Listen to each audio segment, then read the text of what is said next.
First, measure the toilet to gather the reference data we'll need for alignment. Use a ruler to measure the width of the toilet from the back. Then align the ruler with the drain outlet. Center the toilet width with the center of the drain outlet, and apply guide tape on both sides of the width measurement.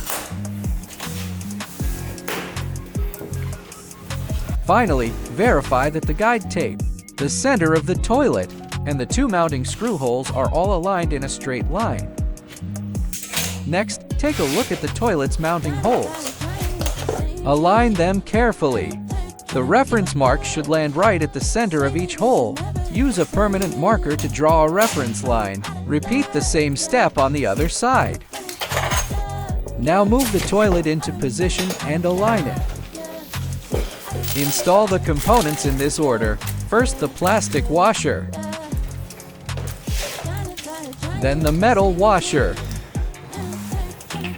and finally the nut. Tighten the nuts securely, then attach the caps. The caps are optional. If the bolts are too long after tightening, you can trim them before capping, or simply leave the caps off. To install the side decorative cover, pop open the cap on the side cover. Thread the plastic screw through, then hook it into place halfway. Tuck it in. Then use a screwdriver to tighten it fully.